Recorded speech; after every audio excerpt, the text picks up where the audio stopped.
Hi friends, हम लोगों ने वेक्टर के पहला स्टेप के वीडियो में उसके कंसेप्ट को देखने के काम किए थे। अब हम लोग आज फिर वेक्टर के कंसेप्ट जो है आपके वेक्टर स्टेप 2 के वीडियो में देखेंगे, जिसमें हम लोग को देखना है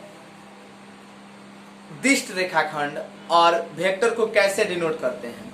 तो देखिए, वेक्टर जो है हम आपको बता दें कि ये आपको 11th की फिजिक्स में मिलेगा और फिर 12th की क्लास में आप जैसे ही एंट्री मारिएगा तो 12th में आपको वेक्टर 10+2 के दूसरे वॉल्यूम में कैलकुलस के बाद की जो चैप्टर होंगे वेक्टर 3D, उससे आपको टोटली 17 नंबर का एग्जाम में पूछा जाता है। तो आज हम लोग वेक्टर के अगले कंसेप्ट को पढ़ेंगे, जिसमें दिष्ट रेखाखंड होगा, सदिशों का निरूपण होगा, सदिशों का मापांक होगा और फिर हम लोग ये भी सोचेंगे कि सदिश यानी उसकी मैग्नीट्यूड, उसकी मापांक की मान कितनी होती है। उसके बाद हम लोग सदिश के प्रकार, टाइप्स ऑफ वेक्टर को पढ़ेंगे। तो चलिए हम स्टार्ट करते हैं दिष्ट रेखाखंड। देखिए, दिष्ट रेखाखंड जो है एक तिर्युक्त रेखाखंड है जो दिशा को प्रदर्शित करता है। यानी जैसे अगर कोई रेखाखंड हो, मान लीजिए यहाँ पर एक ए आपका तिर्युक्त रेखाखंड है।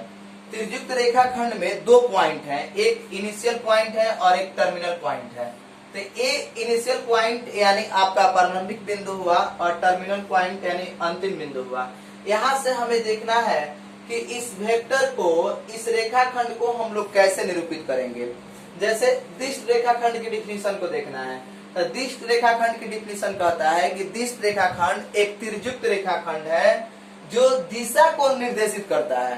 तो यानी आप इस चीज को देख सकते हैं कि यहाँ पे जो है ये आपका इनिशियल पॉइंट ए है और टर्मिनल पॉइंट बी है। ए बी जो है एक दिशा को प्रदर्शित करता है और ए बी, इस वेक्टर को ऐसे हम लिखेंगे, यानी इस तरह से लिखना। आपका ए बी दिष्ट रेखाखंड एक वेक्टर को प्रदर्शित करता है जो हमें ए डिनोट करता है कि ए से किधर जा रहा है, बी के तरफ, जिसमें ए प्रारंभिक बिंदु है और बी अंतिम बिंदु है। तो इस तरह से हम लोग को दिष्ट रेखाखंड को समझना है। देखिए, यहाँ दिष्ट रेखाखंड है, हमने यहाँ पे डिफिनीशन लिखा है कि दिष्ट रेखाखंड एक तिर्युक्त रेखाखंड है जो दिशा को प्रदर्शित करता है। इसमें एक प्रारंभिक बिंदु और एक अंतिम बिंदु होता है। देखिए, यहाँ प्रारंभिक बिंदु ए है और अंतिम बिंदु बी है। तो प्रारंभिक बिंदु और अंतिम बिंदु, तो पहले ए से चल के किधर जा रहा है, बी के तरफ, तो यानी ए बी वेक्टर ए आपको डिनोट कर रहा है। फिर यहाँ पे क्यू से किधर, पी के तरफ तक, क्यू पी, यानी जिधर है आपका एक प्रारंभिक बिंदु और एक अंतिम बिंदु, यानी इनिशियल पॉइंट और टर्मिनल पॉइंट है। तो यहाँ देखिए, इनिशियल पॉइंट को पहले लिखेंगे और टर्मिनल पॉइंट को बाद में लिखेंगे। तो इस चीज से आप समझ सकते हैं कि Q आपका इनिशियल पॉइंट पहले है और P टर्मिनल पॉइंट है, यानी Q से किसके तरफ जा रहा है, P के तरफ जा रहा है। तो हम लोग को इस बात को नहीं, देखिए यहाँ पर गड़बड़ हुआ है, Q से P के तरफ जा रहा है, यानी Q से P के तरफ जा रहा है। तो इस चीज को हम ऐसे डिनोट करेंगे और यहाँ पे हम समझ जाएंगे कि Q यहाँ पे आपका इनिशियल पॉइंट है और P टर्मिनल पॉइंट है। तो इस तरह से हम लोग एक चीज को समझ गए, दिष्ट रेखाखंड। इसके आगे की टॉपिक है सदिशों का निरूपण। सदिशों का निरूपण, देखिए, रिप्रेजेंटेशन ऑफ वेक्टर, यानी इसको हम लोग को रिप्रेजेंट करना है। तो अभी हम लोगों ने देखा क्या कि दिष्ट रेखाखंड क्या है। तो दिष्ट रेखाखंड का डिफिनीशन हम लोगों ने देखा था कि दिष्ट रेखाखंड एक तिर्युक्त रेखाखंड है जो उसकी दिशा को निर्देशित करता है, दिशा को बताने का काम करता है। यहाँ पे हम लोग को सदिशों का निरूपण देखना है। तो देखिए, सदिश मतलब कि पहले से ये बात तय है कि दिशा और परिणाम दोनों होता है, उसको हम लोग सदिश बोलते हैं। जैसे कल हमने आपको बेसिक कंसेप्ट में बताया भी था कि जैसे कोई वस्तु है और उस पर आप फोर्स लगाइए, तो फोर्स लगाएंगे तो वस्तु अपने स्थान में परिवर्तित होगा और जैसे स्थान परिवर्तन करेगा उसमें कुछ न कुछ बल लगा होगा। तो स्थान परिवर्तन करने के बजाय उसमें दिशा निर्देशित है। जैसे हमने आपको इस बात को बताया था कि देखिए, जैसे ये कोई समतल हुआ, यहाँ पर कोई वस्तु रखा है और इधर से कोई फोर्स दे रहा है, तो फोर्स देने के बाद ये वस्तु अपने स्थान में परिवर्तित होकर यहाँ से आगे की तरफ मूव करेगा। तो इस कंडीशन में क्या हो रहा है कि एक दिशा निर्देशित हो रहा है और एक आपको सही डायरेक्शन मिल रहा है कि वस्तु आगे की तरफ बढ़ रहा है। आगे की तरफ बढ़ना ही आपका सदिश का निरूपण है। तो अब हम लोग का सदिशों का निरूपण दिखाना है। तो निरूपण कैसे डिनोट करेंगे, तो इस बात को जरा सा समझिएगा। तो सबसे पहले तो हम लोग ये देखेंगे कि जो दिष्ट रेखाखंड होता है वही सदिश का निरूपण करता है। यानी उसको अगर हम थोड़ा सा सजा के बोलेंगे तो इस लैंग्वेज में बोल सकते हैं कि सदिश में दिशा और परिणाम दोनों होता है, और दिशा और परिणाम को दिखाने के लिए हम लोग एक तिर्युक्त रेखाखंड का प्रयोग करते हैं, और यही तिर्युक्त रेखाखंड सदिश का निरूपण करता है। इस तरह से भी हम लोग दे सकते हैं। जैसे मान लीजिए अगर हम ए बी वेक्टर लिखे तो आप समझ जाइएगा कि ये सदिश है। किसका सदिश है? ए बी का। यानी ए बी वेक्टर ए से किस में गया? बी में। यानी वस्तु का इनिशियल पॉइंट ए है और टर्मिनल पॉइंट बी है, यानी प्रारंभिक बिंदु ए और अंतिम बिंदु बी है। तो यहाँ हम लोग को सदिशों का निरूपण देखना है। तो बिल्कुल सिंपल वे में बोल सकते हैं कि सदिश जिसमें दिशा और परिणाम दोनों होता है, जिसके दिशा और परिणाम को दर्शाने के लिए हम लोग एक तिर्युक्त रेखाखंड का प्रयोग करते हैं, वह तिर्युक्त रेखाखंड आपका दिष्ट रेखाखंड कहलाता है। और उसी दिष्ट रेखाखंड को हम लोग सदिश का निरूपण करते हैं। यानी ए एरो के चिन्ह आपका सदिश को डिनोट करता है। जैसे मान लीजिए कि हम वेक्टर ए, तो ए देखिए, ए यहाँ लिख देना ये अलग बातें हो गई। ए यहाँ पर आपका ए वेक्टर नहीं है, लेकिन जैसे हमने इस दिष्ट रेखाखंड को ए के ऊपर डाला, अब आप इसको पढ़िएगा वेक्टर ए, तो ए आपका वेक्टर ए हो गया। तो हम लोग को इस तरह से इस बात को समझना है। और बहुत सारी बात हम नहीं लिखा पाएंगे, क्योंकि देखिए ज्यादा लिखाने से आपका वीडियो लंबा भी होगा, बट विद्यार्थी के पास उतना आजकल नेट भी बहुत स्लो काम कर रहा है, जिसकी वजह से देख भी नहीं पाएंगे बढ़िया से। इसलिए आप इस बात को सुन के कम से कम अपने कॉपी में नोट कर लीजिए, जिससे आप समझ सके। वीडियो देखना बहुत अच्छी बात है, लेकिन वीडियो देख के आप उसको नोट करें कॉपी में, ये उससे भी बेहतर है। इसलिए हम इसको लिखाएंगे नहीं, लेकिन आप एक बार फिर से गौर से सुनिए कि सदिश जिसमें दिशा और परिणाम दोनों होता है, और दिशा और परिणाम को दिखाने के लिए हम लोग एक तिर्युक्त रेखाखंड का प्रयोग करते हैं। देखिए एक तिर्युक्त रेखाखंड है, और तिर्युक्त रेखाखंड एक दिष्ट रेखाखंड होता है जो सदिश को निरूपण करता है। यानी ठोस वर्ड में हम बोल सकते हैं कि सदिश का निरूपण एक तिर्युक्त रेखाखंड से होता है। अब जैसे मान लीजिए थोड़ा सा हम त्रिभुज के योग नियम से आपको समझाते हैं। यहाँ पे हम चर्चा भर करेंगे, लेकिन इस कंसेप्ट को आगे भी हम आपको बताएंगे। जैसे मान लीजिए कोई त्रिभुज है ए बी और सी। देखिए आपको याद होगा, आपने 11th क्लास के फिजिक्स में आप पहले वेक्टर ही चैप्टर पढ़े होंगे, और आपके फिजिक्स वाले सर जी पढ़ाए होंगे। लेकिन फिर से देखिए हमारा काम है बताना, क्योंकि मुझे भी पूरा वेक्टर और 3D पढ़ाना है। यहाँ पे आप ध्यान से देखिए, यहाँ ए बी सी 3 बिंदु है, और इस त्रिभुज को योग नियम से देखना है। जैसे हम थोड़ा सा इसकी चर्चा करते हैं ताकि कंसेप्ट क्लियर हो जाए।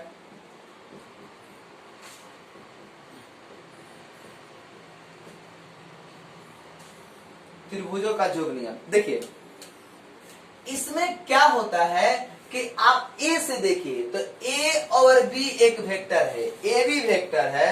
यानी ए बी वेक्टर लिखने से पता चल गया कि ए प्रारंभिक बिंदु है और बी आपका अंतिम बिंदु है। फिर यहां से देखिए ए से बी में गया है, यानी ए से निकल के किस में? बी में, और बी से निकल के किस में गया है? सी में। यानी इस दोनों का योग हो जाएगा, यानी बी से निकल के सी में। लेकिन यहाँ पर देखिए आपको अंतर दिखेगा। अंतर क्या दिखेगा कि अब यहाँ सी से निकल कर ए में नहीं आया है। इस एरो का चिन्ह इस बात को डिनोट कर रहा है कि ए से किस में जा रहा है? सी में जा रहा है। तो ए से सी में जब जा रहा है तो यहाँ पर हो जाएगा बराबर ए सी वेक्टर। इसका अर्थ क्या है कि किसी त्रिभुज की समान दिशाओं के भुजाओं का योग उसके विपरीत भुजाओं के योग के बराबर होता है। देखिए इस त्रिभुज की समान दिशा क्या? ए से बी और बी से सी एक समान दिशा हो गया। तो दोनों भुजाओं का योग, समान दिशा वाले दोनों भुजाओं का योग ठीक इसके विपरीत दिशा वाले भुजाओं के योग के बराबर होता है। यानी आप इस कंसेप्ट को समझ सकते हैं। यानी वेक्टर AC इन दोनों वेक्टर AB और BC के क्या है, विपरीत है। क्योंकि यहाँ A से निकल कर किस में गया, B में, B से निकल के किस में गया, C में, तो C से निकल के A में आना चाहिए था, लेकिन ऐसा नहीं है। यहाँ A से B में, B से C में और A से C में, यानी AB और BC के विपरीत क्या है, AC है। तो जो विपरीत भुजा होगी वो बाकी दोनों समान दिशाओं के भुजाओं के योग के बराबर होगी। इस बात को समझना है। अब आपके जहन में भी बात आने लगा होगा कि सर जी अगर तीनों समान दिशा में हो, तो देखिए यदि किसी त्रिभुज की तीनों भुजाएं समान दिशा में होगा तो तीनों का योग बराबर 0 आसानी से लिख सकते हैं। जैसे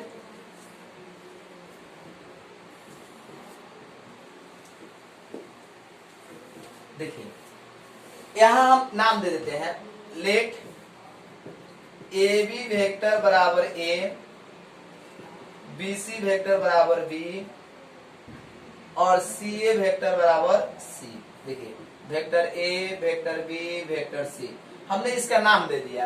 अब आप देख सकते हैं यहाँ वेक्टर A अगर इनिशियल पॉइंट लेते हैं तो टर्मिनल पॉइंट B होगा, क्योंकि बिंदु A से निकलकर किस में जा रही है, B में, और ये एरो के चिन्ह दिष्ट रेखाखंड भी आपको निर्देशित कर रहा है। फिर B से किस में जा रहा है, C में, तो B से C में वेक्टर B डिनोट कर रहा है। C से A में, देखिए दिशा समान है, तो जब किसी त्रिभुज के तीनों भुजाओं का योग, तीनों भुजाओं की दिशा समान होगा तो तीनों भुजाओं का योग बराबर कितना होगा, 0। यानी इस बात को आप लिख सकते हो vector AB plus BC plus CA बराबर 0। आसानी से इस बात को हम लिख सकते हैं। अगर यही यहाँ पर अगर ये विपरीत हो जाए, जैसे मान लीजिए अगर ये विपरीत हो जाए तो विपरीत हो जाएगा तो बाकी दोनों जो समान दिशा में उसका योग और विपरीत वाले के योग के बराबर कर देंगे। तो इस तरह से हम लोगों ने सदिश को निरूपण करने के एक तरीका को डेवलप किया। यानी तरीका क्या है कि जिसके ऊपर दिष्ट रेखाखंड आपको दिखाई देगा वो आप समझ जाइएगा कि वो वेक्टर के काम कर रहा है, और वही चीज हमको पढ़ना है। यानी पूरे मैथ में आपको वेक्टर ही पढ़ना है, यानी वेक्टर पढ़ना है, स्केलर नहीं पढ़ना है। इसलिए हम लोग अदिश की डिफिनेशन की भी चर्चा नहीं किए थे और ना अदिश की कुछ बात भी करेंगे, केवल सदिश की बातें करेंगे। तो चलिए अब इसके आगे देखते हैं। देखिए इसके आगे हम लोग को सदिश का मापांक देखना है। यानी सदिश के मापांक क्या है, तो किसी भी सदिश के धनात्मक संख्या को, किसी भी सदिश के धनात्मक संख्या को प्लस चिन्ह से प्रकट करने के लिए उसे दो उदग रेखाओं के बीच हम लोग रखेंगे तो आपका मापांक कहलाएगा। जैसे आप देख सकते हैं मापांक के मतलब हुआ कि मान लीजिए कि A वेक्टर A और B, वेक्टर A और B, जहां A आपका इनिशियल पॉइंट है और B टर्मिनल पॉइंट है, तो इस चीज को हम लोग लिख सकते हैं AB वेक्टर। तो ये हुआ सदिश का निरूपण, यानी सदिश को हमने निरूपित किया, डिनोट किया कि AB वेक्टर है। अगर इसकी मापांक लिखेंगे तो मैग्नीट्यूड AB, ये आपका मापांक हुआ। तो देखिए मापांक का मतलब हुआ कि हमेशा A आपका पॉजिटिव वैल्यू देगा। जैसे अगर AB है मैग्नीट्यूड में, तो बाहर भी निकलेगा तो पॉजिटिव, अगर माइनस में भी रहेगा तो बाहर निकलेगा तो पॉजिटिव। इसी प्रकार से हम लोग यहाँ भी देख सकते हैं। जैसे मान लीजिए A इनिशियल पॉइंट है, B टर्मिनल पॉइंट है।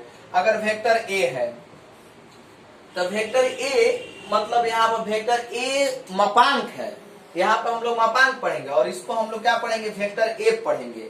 तो यहाँ मापांक और वेक्टर A, तो इसको हम लोग को समझना है कि सदिश का मापांक क्या है। तो सदिश का मापांक यानी किसी धनात्मक संख्या के उसके चिन्ह को प्रकट करता है, वही सदिश का आपका मापांक कहलाता है, जो हमेशा पॉजिटिव वैल्यू को देता है। तो यहाँ हम लोग को सदिश के मापांक की डिफिनेशन पढ़नी है। उसके बाद सदिश के मापांक संबंधित कुछ हम लोग सवाल को भी देखेंगे। फिर उसके बाद एक एक करके हम लोग सदिश के प्रकार को भी देखेंगे। फिर उसके बाद हम लोग आपको 2 डायमेंशन में XYZ से कोण बना के वैल्यू भी निकालेंगे। तो चलिए सबसे पहले देखते हैं हम। देखिए यहाँ सदिश के मापांक देखना है। सदिश के मापांक किसी सदिश के परिमाण की माप को प्रकट करने वाले धनात्मक संख्या, किसी सदिश के परिमाण की माप को प्रकट करने वाले धनात्मक संख्या को उस सदिश का मापांक कहते हैं, जिसे मैग्नीट्यूड A या A द्वारा सूचित किया जाता है। जैसे मान लीजिए इस सदिश के मापांक को हम लोग निरपेक्ष मापांक भी कहते हैं। मान लीजिए कि एक रेखाखंड है ए बी, ए बी रेखाखंड है और ए बी रेखाखंड में ए प्रारंभिक बिंदु और बी अंतिम बिंदु है। यहाँ ए बी मैग्नीट्यूड है, यानी ए बी मैग्नीट्यूड ए मापांक को आपको डिनोट कर रहा है। यानी ए बी के मापांक क्या है, ए बी। या मान लीजिए इसका यहाँ पर ए नाम दे देते हैं, तो इसको हम लोग आराम से इस मैग्नीट्यूड को ए लिख सकते हैं। यानी इसको मापांक को डिनोट करने का ये तरीका हुआ। अब यहाँ से हम लोगों को सदिश के प्रकार को पढ़ना है। सदिश के प्रकार क्या है, जैसे मान लीजिए हम लोग को पढ़ना है शून्य सदिश, इकाई सदिश, इन सभी सदिश के बारे में पढ़ना है। तो चलिए आज फिर से हम स्टार्ट ले रहे हैं इसके बाद के टॉपिक में सदिश के प्रकार, टाइप्स ऑफ सदिशों के प्रकार। देखिए सदिशों के प्रकार में हम लोग को देखना है कि सदिश से, तो सदिश यहाँ निम्न प्रकार के होते हैं। जैसे अगर हम लिख दे शून्य सदिश, शून्य सदिश जिसको हम लोग जीरो वेक्टर, जीरो या नॉन वेक्टर, जीरो या नॉन वेक्टर बोलते हैं। यानी शून्य सदिश क्या है, देखिए शून्य सदिश ऐसा सदिश है जिसकी दिशा अनिर्धारित होती है। यानी जिसकी दिशा अनिर्धारित होती है वो आपका शून्य सदिश कहलाता है। तो यहाँ हम लिखेंगे कि शून्य सदिश वैसा सदिश जिसकी दिशा अनिर्धारित होती है, यानी उसके दिशा के बारे में ज्ञान नहीं होता है। यानी जब दिशा का ज्ञान नहीं होता है तो केवल परिणाम भर ही रह जाता है, तो वही आपका होता है कौन, शून्य सदिश। तो यहाँ देखेंगे हम, देखिए यहाँ पर शून्य सदिश है वैसा सदिश जिसकी दिशा अनिर्धारित होती है, उसे हम लोग शून्य सदिश कहते हैं। यानी जिसकी दिशा अनिर्धारित होती है, जिसकी दिशा के बारे में हम लोग को ज्ञान नहीं होगा, सही तरह से हम लोग बता नहीं पाएंगे किस दिशा में है, तो वो आपका शून्य सदिश होगा। इसके बाद आता है बहुत अच्छा टॉपिक है इसमें, इकाई सदिश, इकाई या एकांक सदिश, जिसको हम लोग यूनिट वेक्टर बोलते हैं। यूनिट वेक्टर यानी इकाई या एकांक सदिश वैसा सदिश है जिसकी परिमाण एक होता है, जिसका मान एक होता है, वो आपका इकाई सदिश होता है। और पूरे सदिश के प्रकार में सबसे इंपॉर्टेंट टाइप है ये इकाई या एकांक सदिश। यानी इकाई या एकांक सदिश ऐसा सदिश है जिसका मान हमेशा क्या होता है, एक होता है, और इसे हम लोग एक कैप से सूचित करते हैं। और इकाई सदिश को हम लोग आसानी से इसको लिख सकते हैं, इकाई सदिश vector A Bata magnitude vector A. यानी ए के अनुदिश इकाई सदिश, ए वेक्टर ए के अनुदिश, अनुदिश यानी इसके दिशा के में इकाई सदिश वेक्टर ए बाटा मैग्नीट्यूड ए होता है। इस पे आधारित बहुत सारे सवाल को हम लोग सॉल्व करेंगे। जैसे मान लीजिए कि अगर कोई वेक्टर है, ए बी कोई वेक्टर है, और ए बी के अनुदिश हमें इकाई सदिश निकालनी है, तो ए बी के अनुदिश हमें इकाई सदिश निकालनी है, तो ए बी के अनुदिश, अनुदिश इकाई सदिश, ए बी के अनुदिश इकाई सदिश, तो यहाँ लिख सकते हैं ए बी वेक्टर बटा मैग्नीट्यूड ए बी। यानी कोई वेक्टर और उस वेक्टर का परिमाण, यानी दोनों का भागफल जो है वेक्टर और उसी वेक्टर का परिमाण मैग्नीट्यूड ही आपका इकाई सदिश होगा। अब हम परिमाण निकालने की तरीका भी हम आपको धीरे धीरे एक एक करके सभी बात को शेयर करेंगे। तो अभी हम लोग देखिए यहाँ हमने इकाई या एकांक सदिश को लिखा कि जिस सदिश का परिमाण एक या इकाई हो उसे इकाई या एकांक सदिश कहते हैं, यानी एक हो। अब यहाँ एग्जांपल हमने एक अनुदिश इकाई सदिश देखा, तो एक अनुदिश वेक्टर ए बटा मैग्नीट्यूड ए, और इकाई सदिश को हम लोग, इकाई सदिश को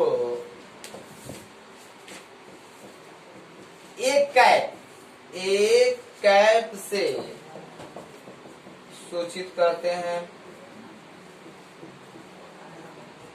एक कैप से सूचित करते हैं।